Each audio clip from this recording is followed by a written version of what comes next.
sekarang ada satu masalah lagi nih Bu. Iya. Kalau misalnya ada satu pasangan yang akhirnya bercerai mereka, dan pada akhirnya mereka menikah kembali dengan pasangan yang sama. Apakah menikah kembali seperti ini bisa menjadi solusi untuk membuat keluarga mereka bahagia? Atau lebih baik misalnya mereka udahlah jadi single parent aja masing-masing karena adanya ketidakcocokan. Menurut Ibu gimana? Jadi begini loh, kita kan menikah tuh bukannya zaman Siti Nurbaya, yang maksudnya baru ketemu saat di pelaminan. Iya. Pastilah waktu Anda pacaran, Anda menganggap cocok. Jadi waktu menikah menemukan ternyata yang negatif tadi, sebetulnya kan ini masalah soal penerimaan. Karena kita menganggap jadi kenapa gitu dia begitu. Apakah Anda merasa tertipu oleh pasangan? Maksudnya kenapa dulu lu baik, lu mau jemput gua, sekarang nggak mau jemput. Ya sebetulnya itu dibicarakan. Ya, jadi memang saya tahu dengan berkembangnya LGBT sekarang ini tidak mudah. Saya dapat satu case di mana si wanita ini pacaran 7 tahun dengan pria ini. Sempat 3 tahun LDR. Mereka menikah lalu tinggal di rumah mertua, orang tuanya laki. Dan suami ini baru mengakui kalau dia gay. Dan wanita ini sedang mengandung anaknya. Dan pria ini mengatakan ya saya perlu menikah sama kamu. Supaya saya bisa menutupi. Paling enggak kan ya dia punya istri, dia punya keluarga, dia punya anak. Tapi dia mengatakan ya saya gay. Dan si istri ini lagi berpikir apa yang harus dia lakukan. Dia laporkan kepada mama mertuanya atau dia memutuskan bercerai. Ya hal ini sangat kompleks sekali. Iya.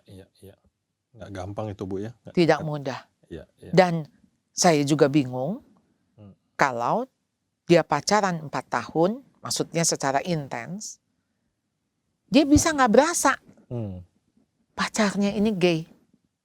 Menurut saya ini something wrong. Iya. Tentu saja kita, Anda mesti tahu jelas di dalam pacaran, kita bisa masuk ke dalam pribadi, yang artinya kita mau kenal dia pribadi. Tapi Anda jelas ada pembatas, yaitu soal fisik. Hanya itu. Tetapi soal mau lebih mengenal, sebetulnya itu nggak ada batas. Mengenal dalam konteks secara kepribadian. Sebetulnya itu yang harus dilakukan ketika pacaran. Cari tahu dong, masa kecilmu bagaimana, kamu bagaimana, kalau kamu memandang perempuan, kamu mandangnya kayak apa sih? Kamu tuh perempuan, kamu anggap apa emak-emak yang nanti tinggal di rumah ngurusin anak, atau siapa sosok wanita di dalam hidupmu? Siapa yang kau kagumi, misalnya gitu. Memang seharusnya kalau udah pacaran begitu lama udah harus membicarakan pra pernikahan ya Bu. Oh iya, kalau perlu maksud saya waktu kita memutuskan misalnya ya untuk pacaran. Oke, kita mengatakan kita sudah doa, sudah oke. Nah sekarang pacaran sebetulnya 6 bulan pertama itu harus membicarakan soal yang sangat prinsip. Menuju ke pernikahan. Iya, 6 bulan itu. 6 bulan itu ya. Jadi kalau mau putus nggak sampai pacaran udah 5 tahun baru putus. Iya. Iya dong. Betul. 6 bulan itu membicarakan hal prinsip. Soal apa? Prinsip itu. Keimanan. Ya, ini mah udah nggak bisa ditolerir ya. Karena bagaimana ya Anda mau jalan sama-sama kalau iman aja berbeda. Karena dari iman itu nanti kemana-mana implikasinya. Lalu sekarang bicara lagi soal masa lalu, ya, masa lalu inner child, ya, sesuatu yang istilahnya begini, kalau ada peristiwa paling sedih dalam hidup kamu, apa sih yang paling sedih? Apa yang terpikir, nomor satu terlintas? Apa yang paling menyakiti kamu? Jadi kita ngomong sesuatu yang serius. Kalau yang senang-senang makan disebut 100 kali juga nggak apa-apa. Sesuatu yang traumatik misalnya. Iya. Lalu kemudian mulai masuk lagi kepada sisi karakter. Ya. Boleh tahu karakter yang kamu sekarang lagi berjuang, berarti bad karakternya. Ya. Itu yang tadi saya ngomong, ayo dong kalau pacaran temuin jeleknya sebanyak-banyaknya. Cari tahu jeleknya, karena Anda harus hidup dengan jeleknya dia. Jadi memang ketika waktu pembicaraan 6 bulan itu, pembicaraan yang sangat krusial. Jadi bicara soal misalnya bagi kamu Tuhan itu apa? Siapa? Kamu nggak bisa hidup kalau nggak ada apa. Saya nggak bisa hidup misalnya tanpa adanya uang. Nah, berarti kita tahu deh, ini apa yang jadi nomor 1 dalam hidupnya. Ya. Kalau kamu ada pilihan soal panggilan Tuhan. Nah, jadi bicara soal panggilan hidup. Kalau sekarang aku mau jadi hamba Tuhan, buat kamu gimana? Misalnya ketika kita sudah menikah nih, kok aku rasa aku terpanggil nih. Kalau nanti kita nggak punya anak, gimana? Iya. Itu ngomongin yang dasar aja dulu. Kalau di situ aja udah nggak ketemu, dari 10 pertanyaan yang berbeda 8, kayaknya mesti mundur dulu deh. Iya. Mundur dulu, jangan maju. Nah, jadi 10 pertanyaan yang dasar sekali, jangan ditanyakan ketika di dalam pranikah. Yang mana ketika premarital counseling Iya. itu setengah tahun lagi udah mau merit, udah sewa gedung, udah cari baju, aduh, baru ikut premarital counseling, baru melihat dari 8/10 kami tidak cocok. Wow. Dan akhirnya pernikahan itu bubar di usia-usia awal. Iya. Memang ini semakin menarik dan juga penjelasan Ibu juga membuka pemikiran kita semua ya. Jadi memang pernikahan itu tidak mudah, butuh persiapan. Dan kalau misalnya kita sudah menikah dengan pasangan kita, balik ke pembahasan kita masa yang lalu-lalu Bu, jangan pernah menyesal. Jadi jalanin dan perjuangkan saja. Ya, Bu, ibaratnya begini Tuhan. Loh, Anda sudah membuat keputusan, not look back. Ya. Lalu sekarang ketika memang Anda harus hidup bersama dengan dia, hanya tinggal minta pertolongan Tuhan. Pertolongan Tuhan untuk Anda bisa mendampinginya. Dan serahkan sama Tuhan. Tuhan, saya nggak tahu story apa yang Tuhan mau buat dalam hidup saya. Karena my story is his story. Cerita saya adalah, kisah saya adalah ceritanya tentang Tuhan. Jadi Tuhan sedang mau create cerita seperti apa. Ya saya serahkan sama Tuhan. Ya berserah saja. Saya tahu ini memang tidak mudah, tetapi Anda jangan putus asa. Selalu ada harapan. Dan saya pikir masa depan itu memang sungguh ada kok. Betul. Dan harapan juga tidak akan hilang bagi kita orang percaya ya. Lalu saya ingin bertanya tentang ini Bu Charlotte. Kalau misalnya menikah kembali karena cerai mati. Tadi Bu Charlotte kan mention tentang bagaimana kalau misalnya si istri punya anak sendiri, si suami punya anak sendiri, lalu mereka menikah gitu ya. Kira-kira ke depannya anak-anak yang masih kecil ini karena papanya menikah dalam usia mereka kecil dan dari hasil perceraian, itu bisa membawa impact apa Bu anak-anak? Jadi si papahnya ini Mm-mm. ditinggal mati istri kan? Ditinggal mati istri. Iya. Juga dengan si istrinya. Ditinggal mati Mati oleh oleh suaminya. suami. Iya, Oke. iya, iya. Dan ketika kematian itu, maksud saya, sesuatu yang di luar kendali kita. Mm-mm. Ya, sesuatu yang sebetulnya mendukakan, Mm. ya pastinya. Tapi ketika ketemu dengan satu pasangan yang dia juga membawa anak-anak, Ya. jadi menurut saya ini seperti menggabungkan dua keluarga yang berduka, tetapi mereka bisa saling menghibur. Ada positifnya ya Bu? Positif, Ya, oke. iya. Oke. Mm. Jadi artinya masing-masing tentu punya luka, tetapi lukanya ini bukan luka karena bercerai. Orang tua bercerai itu lukanya beda dengan ketika orang tua meninggal. Ya, karena meninggal itu seperti sesuatu yang tidak bisa dihindari. Iya. Ya walaupun tentu penyebab daripada meninggalnya itu bisa macam-macam. Ya, yang artinya mungkin, wah kalau saja waktu itu saya sempat bawa ke rumah sakit. Wah kalau saja waktu itu saya sudah bisa memberitahu dia, kamu jangan terlalu banyak makan santan, jangan ini. Ada penyesalan-penyesalan. Tetapi menurut saya penyembuhannya mungkin ya masih lebih mudah daripada pengkhianatan. Ya, sebenarnya no problem juga ya Bu ya. Jadi misalnya itu bisa dibangun secara perlahan-perlahan. Ya. Nah sekarang kita masuk ke dalam single parent Bu. Nah single parent kan dan juga Sobat Pasutri ada tantangannya tersendiri gitu ya sebagai single parents. Biasanya kalau sebagai single parents itu kelemahannya dan kekurangannya apa Bu sebagai single parents? Pasti dia harus berfungsi double. Ya. Ya, jadi ayah juga, jadi ibu juga. Dan ya segala sesuatu dipikul sendirian. Kalau ada pasangan, kita bisa bagi beban, ya membagi sukacita. Tetapi ketika Tuhan mengingatkan kita untuk kita memperhatikan para janda-janda. Jadi rupanya Tuhan juga akan mengirim orang-orang untuk menolong kita.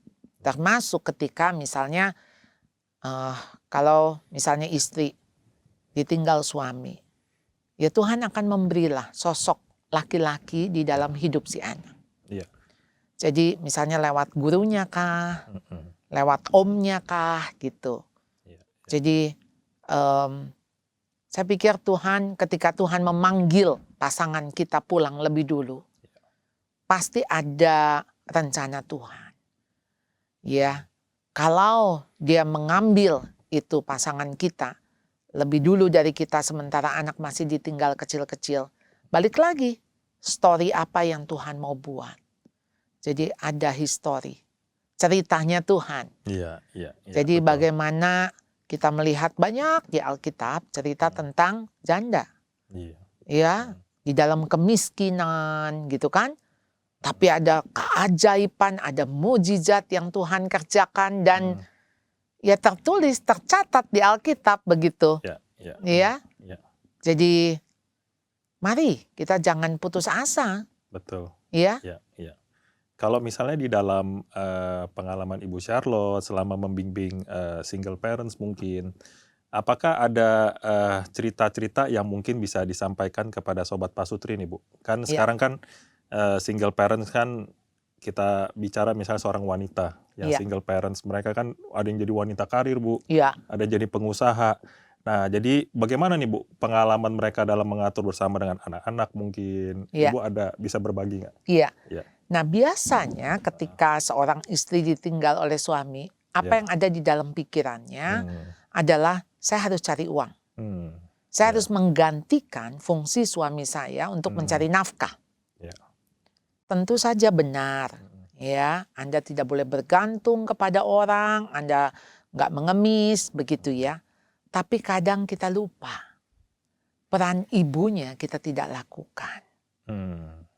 Jadi Anda mungkin dengan kegiatan Anda membunuh rasa kesepian itu.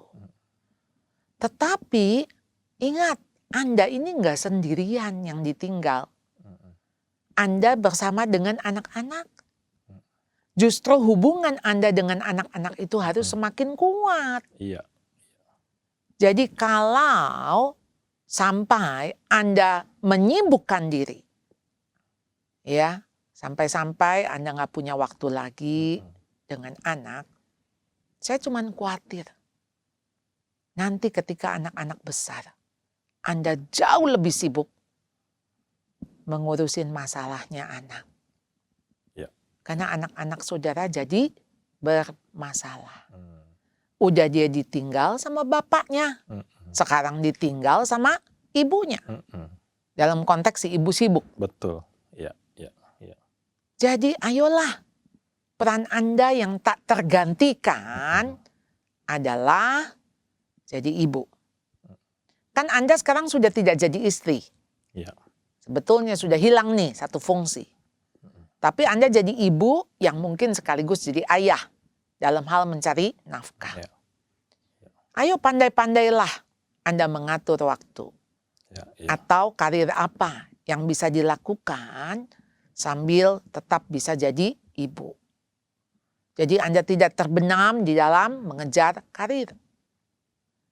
Jadi kalau Anda masih tetap bisa mempertahankan sebagai ibu, Anda lihat sebagai ibu itu nggak tergantikan, tapi sebagai wanita karir itu siapa juga bisa kan, jadi direktur bisa, Ya. jadi manajer bisa. Ya, ya. Kalau kita mah jadi ibu nggak mau kan di subkon, nggak mau ada orang maksudnya anak kita jadi manggil ibu ke si Mbak misalnya asisten rumah tangga, jadi dipanggil mama.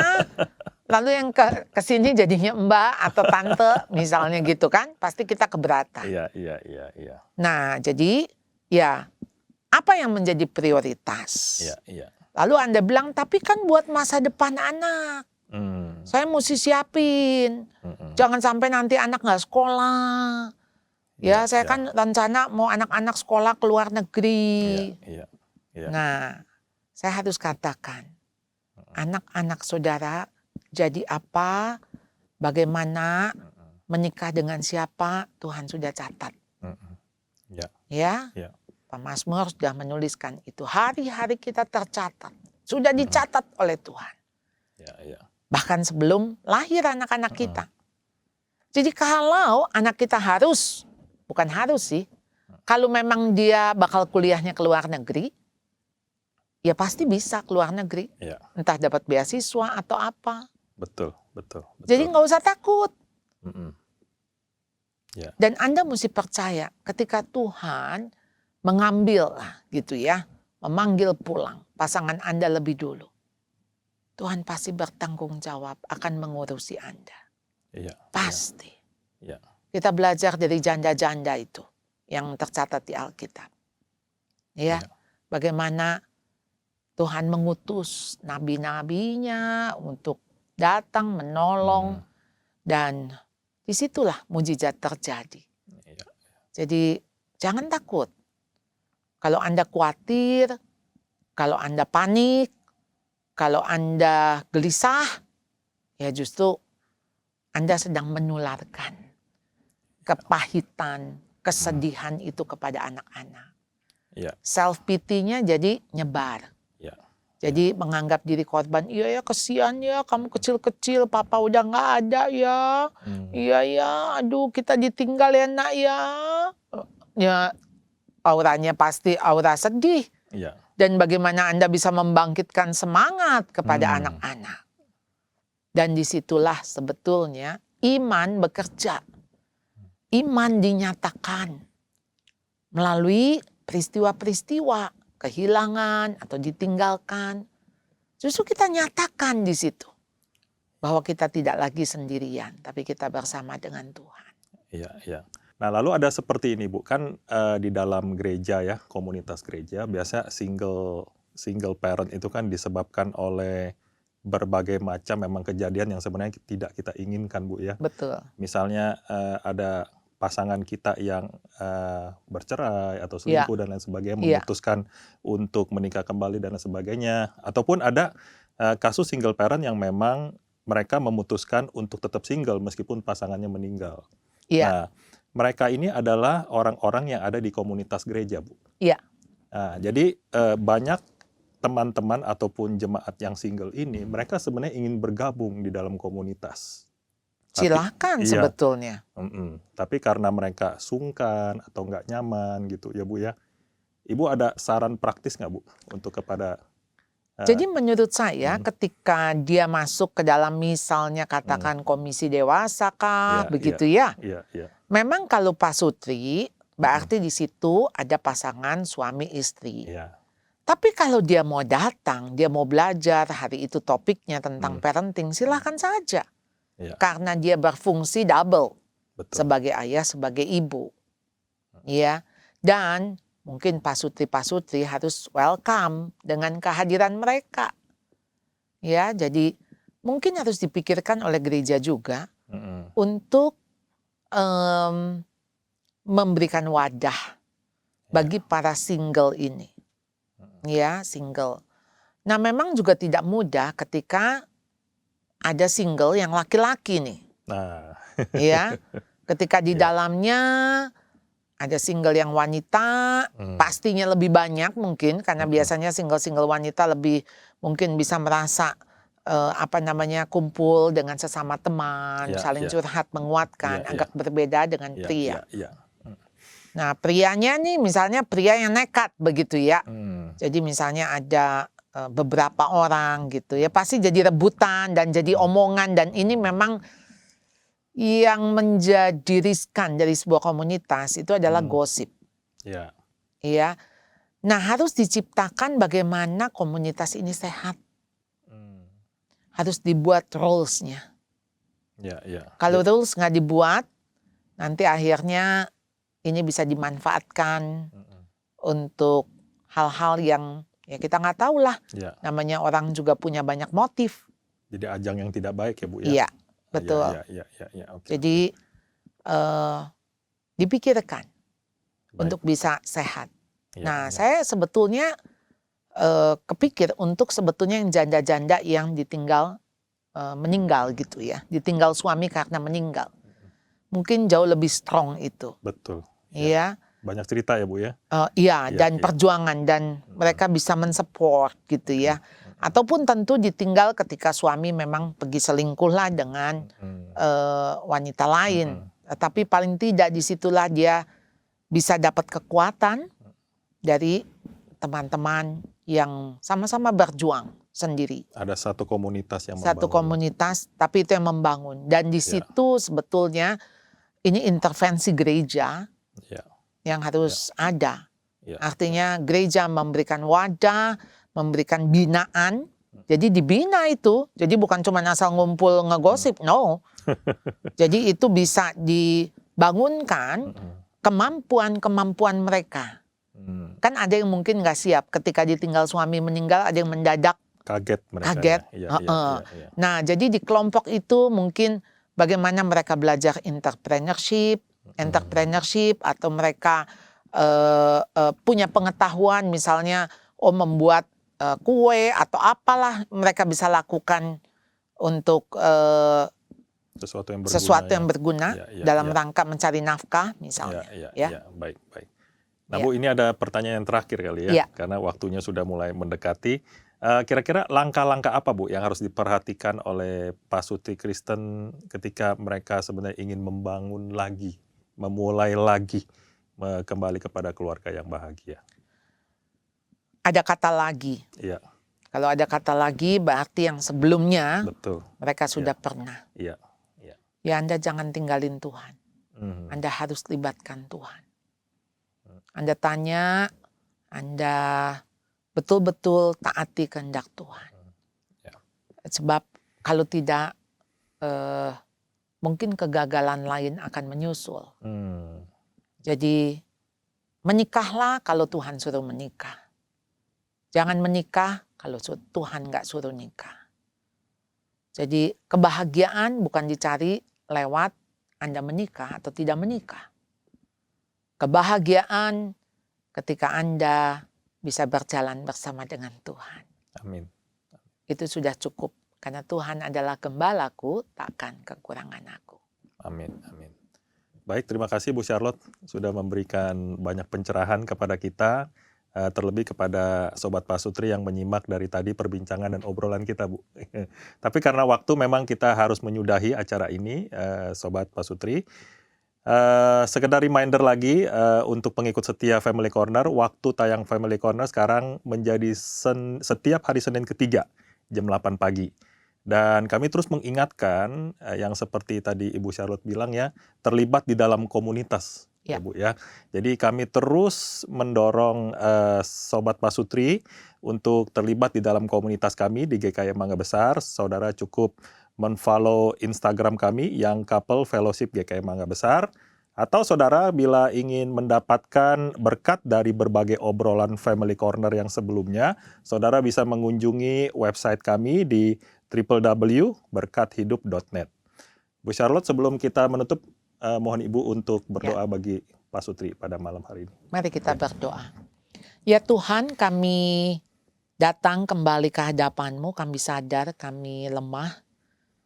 Jadi seringkali di dalam hidup kami tidak bergantung kepada Tuhan dan kami diizinkan Tuhan jatuh. Tapi biarlah Tuhan kami boleh terus belajar dari pengalaman, kami belajar untuk bagaimana kami kembali bangkit dan berjalan bersama dengan Tuhan. Tuhan, ketika kami juga diizinkan menghadapi berbagai badai, kami harus mungkin mengalami kehilangan pasangan kami. Ya Tuhan, kami tahu ada rencana-Mu yang jauh lebih indah. Tolong mata iman kami bisa melihat itu. Sehingga kami tidak terus ada di dalam duka. Kami tidak terus di dalam pertanyaan mengapa dan mengapa. Tapi kami tahu segala sesuatu terjadi untuk sesuatu yang Tuhan sudah siapkan. Yaitu masa depan yang penuh dengan harapan. Kami mau bersyukur untuk apapun yang Tuhan sudah lakukan di dalam hidup kami. Biarlah Tuhan semakin hari semakin dekat dengan Tuhan, semakin mengenal Tuhan, semakin setia mengikut Tuhan. Dan itulah tujuan hidup kami. Satu hari kami berjumpa muka dengan Engkau. Apapun yang di dunia ini hanya sementara. Karena Engkaulah Tuhan, kami memperoleh hidup yang kekal. Kami mau bersyukur untuk semua janji-janji Tuhan, untuk keselamatan yang Tuhan berikan. Terima kasih Tuhan, Engkaulah gembala kami yang baik, tak akan kekurangan kami. Terima kasih untuk semua penyertaan Tuhan. Kami hanya bersyukur dan memohon di dalam nama Tuhan Yesus, Juru Selamat penebus kami yang hidup. Amin. Sobat Pasutri, sampai berjumpa lagi di tayangan selanjutnya Family Corner. Tuhan Yesus memberkati dan salam keluarga bertumbuh.